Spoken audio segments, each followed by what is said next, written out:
मौनी अमावस्या ही सगळ्यात महत्त्वाची मानली गेली आहे। जर महिन्याला अमावस्या येतात, सगळ्यात अमावस्या तेवढ्याच महत्त्वाच्या आहेत।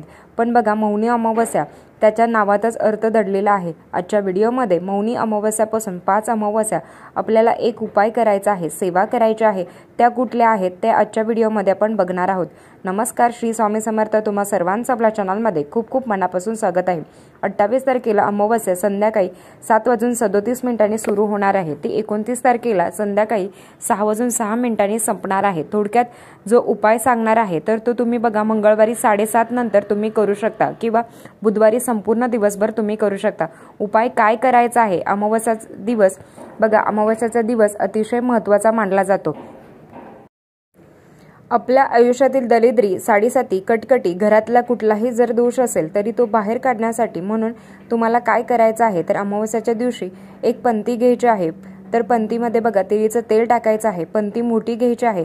तर पंतीमध्ये बघा आपला चेहरा दिसेल, तर त्या पंतीमध्ये आपला चेहरा बघायचा आहे। तर तेवढी मोठी पंती घ्यायची आहे। तर ती पंती ते बघा, ती पंतीमध्ये पूर्ण चेहरा बघितल्यानंतर आपला तर तो बघा ते तेल आहे तर ते शनी महाराजांच्या मंदिरात किंवा मारुतीच्या मंदिरात तर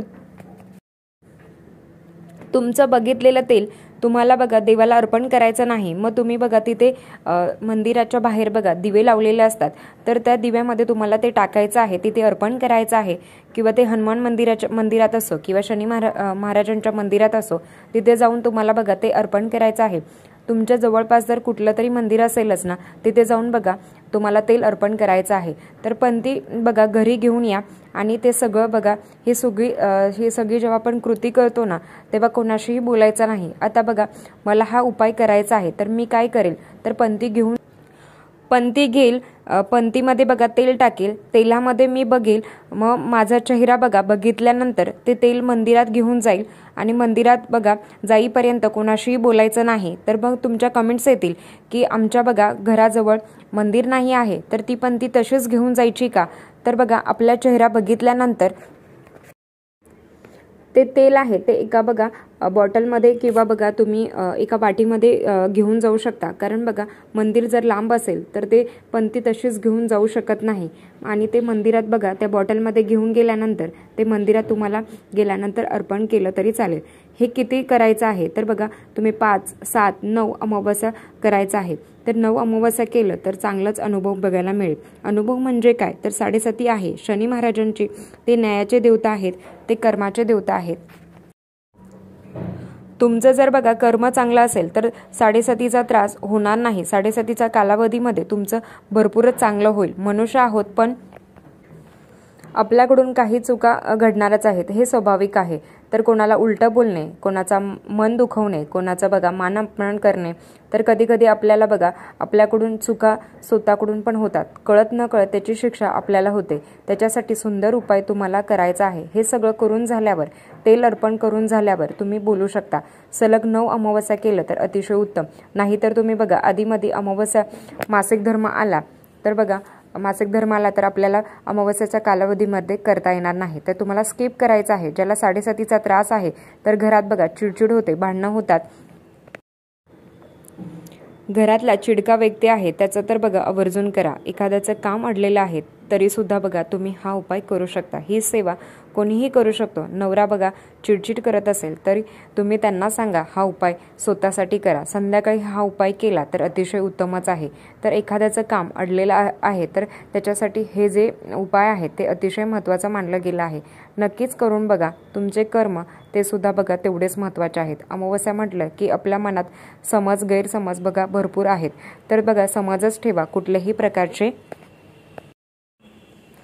गैरसमज ठेवू नका। अमावस्याच्या दिवशी शेजारच्यांनी काही आणून दिलं तर मनात भीती, बाबा रे ही कधी बघा आणून देत नाही, तर ती अमावस्याच्या दिवशीच आणून देते, तर आपल्या मनात बघा येतच, ते स्वाभाविकच आहे। एक गोष्ट लक्षात ठेवा, गुरुचरित्र ग्रंथामध्ये सांगितलं आहे की अमावस्याच्या दिवशी पराण्य वर्ज करायचं आहे। याचा अर्थ सांगते, खरं तर पराण्य नेहमीच बघा वर्ज करायचं असतं। जे काही बघा दोष लागतात ते अन्नाद्वारेच लागतात, हे सगळ्यात महत्त्वाचं आहे। तर अमावस्याच्या कालावधीमध्ये पराण्य वर्ज करावं।